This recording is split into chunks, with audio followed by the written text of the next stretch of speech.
Se você tem acompanhado as últimas notícias, deve ter percebido que, de repente, todo mundo está falando sobre a Argentina. Isso tem um bom motivo. Ao que tudo indica, uma mudança muito grande está prestes a acontecer. Essa mudança se chama Javier Milei e tem o poder de destruir de vez a já falida Argentina, ou então ser a sua última esperança de salvação. Os olhos do mundo inteiro estão agora apontados para a Argentina, no que pode ser a sua eleição mais importante do século XXI. E para você entender exatamente o que está acontecendo com a nossa vizinha de baixo, eu preciso te explicar o que realmente aconteceu nas eleições primárias. Quem de fato é Milei, no que ele acredita, quais são suas principais propostas e quais fatores têm o potencial de acabar com seu governo antes mesmo dele começar. Então, sem mais demoras, coloque esse vídeo em tela cheia e preste muita atenção no que eu vou te contar. No dia 13 de agosto, aconteceram as eleições primárias na Argentina, que revelaram um fato chocante. O candidato do partido A Liberdade Avança, Javier Milei, apareceu com 30,04% dos votos, o que o colocou como o candidato mais votado dos principais nas primárias. Esse fato ainda ressalta um evento cada vez mais recorrente nas eleições: o erro grotesco das pesquisas.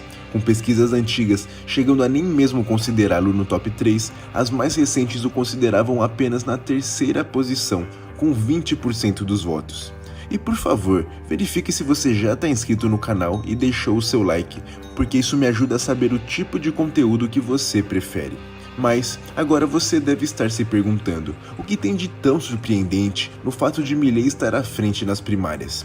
A verdade é que Milei é um libertário, ou seja, defende ideias e um sistema de governo completamente oposto ao atual da Argentina. O fato dele ter se tornado o favorito para vencer as eleições que ocorrerão no dia 22 de outubro demonstra uma verdade que a mídia não quer aceitar.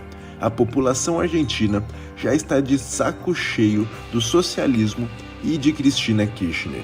Você pode ver nesse mapa como essa insatisfação da sociedade se mostrou nos resultados das primárias. Todos esses estados em roxo foram os estados onde Javier Milei foi o mais votado. Mas ainda que a população esteja querendo respirar os novos ares liberais, a mídia não pensa dessa mesma forma. Desde o começo, ela insiste em categorizá-lo como um candidato radical e de ultradireita, numa tentativa de associá-lo a algum tipo de regime autoritário predominante do século XX. Entretanto, como você já deve estar cansado de saber, isso não passa de mais uma narrativa. Como o próprio Milei disse, e eu vou entrar mais a fundo nisso daqui a pouco, ele se considera um libertário, ou seja, alguém que preza por um estado mínimo, que tem por principal função a defesa das liberdades individuais. E você já sabe que por mais que a mídia tente, a verdade é que ela nunca conseguirá se sobrepor à verdade. Então, agora você vai entender quem realmente é Javier Milei, no que ele realmente acredita e quais as suas propostas para tirar a Argentina do fundo do poço. Numa entrevista que deu, Milei se definiu da seguinte forma: sou um liberal libertário, filosoficamente anarquista de mercado. Creio nos indivíduos, na ordem espontânea e no autogoverno. Essa é a minha questão filosófica. Na vida real, eu sou um minarquista. De qualquer maneira, diante do tamanho do Estado que nós temos, a discussão entre um liberal clássico, um minarquista e um anarquista é bastante abstrata. Outro ponto bem interessante da persona de Milei é que ele reforça repetidamente que não negocia os seus valores por dinheiro. Entretanto, como você já deve ter pensado, isso é uma faca de dois gumes e certamente o prejudicará em questões como governabilidade e relacionamento com a China. Mas fica tranquilo que eu vou falar disso mais pro final do vídeo. Com tudo isso em mente, sobre as suas reais crenças e valores, fica fácil de você entender quais serão as suas propostas e como ele pretende implementar o seu governo. Já na abertura da sua proposta do plano de governo, temos o seguinte: o Estado argentino é a principal causa do empobrecimento dos argentinos, não somente pelo seu tamanho, como de um elefante que o torna insustentável, bem como pelo emaranhado de regulações que vem de cada uma das agências estatais e entorpecem o funcionamento da economia. A função do Estado não é se intrometer em cada aspecto da vida dos indivíduos, nem para o bem e nem para o mal. A função do Estado é proteger os direitos fundamentais da vida, da liberdade e da propriedade dos indivíduos. Como você pode ver, ele realmente defende os seus ideais libertários de implementar um Estado mínimo e não economiza esses elogios, por assim dizer, ao Estado atual. Mas sobre as suas propostas para salvar a Argentina, podemos resumi-las nas seguintes reformas: redução drástica do gasto público, redução dos impostos e modernização das leis trabalhistas. Com essas reformas realizadas, ele pretende então fazer a mais impactante de todas: acabar com o Banco Central da Argentina e elaborar uma abertura comercial unilateral, como a do Chile. Segundo seu próprio plano, abre aspas, uma vez realizadas as reformas anteriores, procederemos para uma abertura comercial unilateral como a do Chile, dado que as reformas tornarão as empresas argentinas competitivas ao mundo. A abertura comercial abrirá um mercado de 8 milhões de pessoas para as nossas empresas, para que vendam produtos e, ao mesmo tempo, permitirá aos argentinos comprar produtos de qualquer parte do mundo de maneira livre e sem ter que pedir permissão ao burocrata. O comércio livre produz bens de melhor qualidade e melhor preço. Acabou a era de sermos reféns de uns poucos vivos que se fazem ricos à custa do bolso dos argentinos. Com isso em mente, você percebe que ele é o único candidato que realmente quer uma mudança total no sistema monetário. Ainda em suas próprias palavras, abre aspas, em paralelo a todas essas reformas, avançaremos um projeto de eliminação do Banco Central para acabar com a inflação para sempre. Os políticos argentinos demonstraram que se tem a possibilidade de emitir pesos para financiar os seus gastos exorbitantes, eles o farão. Não há outra alternativa para terminar para sempre com a inflação a não ser eliminar o Banco Central como agente de emissão monetária.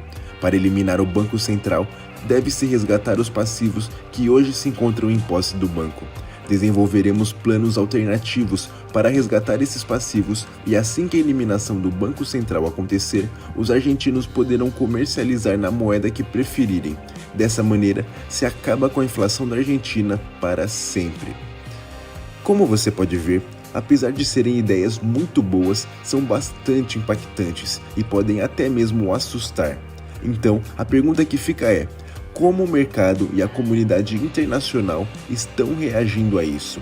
E principalmente, essas propostas têm alguma chance de salvar a Argentina da crise ou acabaram por afundá-la ainda mais no fosso? Como eu te contei anteriormente, uma das suas propostas é tirar do Banco Central argentino a capacidade de emitir dinheiro. Como consequência disso, moedas como o dólar e Bitcoin passariam a ser as mais utilizadas e o peso argentino passaria a valer zero. Ele seria completamente descontinuado.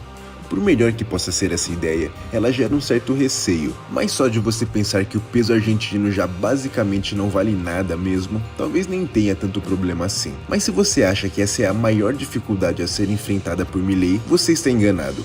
Outro fator que será um grande desafio para ele é a governabilidade do seu mandato. Assim como aconteceu aqui no Brasil em 2018, o presidente eleito era de direita, mas o Congresso, em sua maioria, continuava de centro-esquerda, o que impediu que a maioria das reformas passasse. Caso Milei seja eleito, mas o Congresso continue de cunho socialista, pode ter certeza de que nenhum projeto de lei dele vai passar nem para o corredor, ao menos não pelos meios convencionais. E antes de eu te falar do terceiro fator, confira se você já está inscrito no canal e deixou o like. Então, o terceiro fator que pode atrapalhá-lo no futuro governo é o seu apego às suas crenças e valores. Por mais que você possa achar que isso tem o seu lado bom, e você está certo, fato é que isso desde já demonstra sinais de que pode lhe trazer problemas mais graves no futuro. Por exemplo, nessa entrevista, ele diz que não faria negócios com a China, caso fosse eleito, provavelmente pelo caráter autoritário chinês. E para você ter noção do que essa afirmação representa, a China é nada menos do que o segundo maior parceiro comercial da Argentina, atrás apenas do Brasil.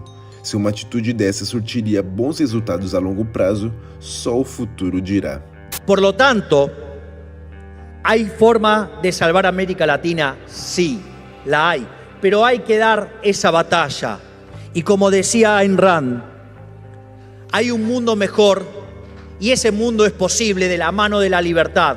Por lo tanto, los invito a todos que se involucren a dar la batalla por las ideas de la libertad, que son las ideas de la prosperidad y que son las ideas que nos van a sacar de esta miseria. ¡Viva la libertad, carajo! Mas fato é que Javier Milei tem um desempenho muito melhor do que ele próprio provavelmente esperava, e isso deve marcar uma mudança da sua estratégia eleitoral. Se até agora ele era visto como radical e agressivo, agora ele provavelmente passará a adotar um tom um pouco mais ameno para não desagradar e perder o público que ele já conquistou. Se você acha que essa estratégia é correta a ser adotada, ou se o melhor seria continuar o tom mais radical de fala, comenta aqui embaixo. Falando sobre líderes de Estado, eu fiz um vídeo sobre o Xi Jinping, contando detalhadamente cada nuance da sua ascensão ao poder na China. O vídeo está bem bacana e vai te mostrar um lado tanto dele quanto da China que você nunca viu. Então, nos vemos lá.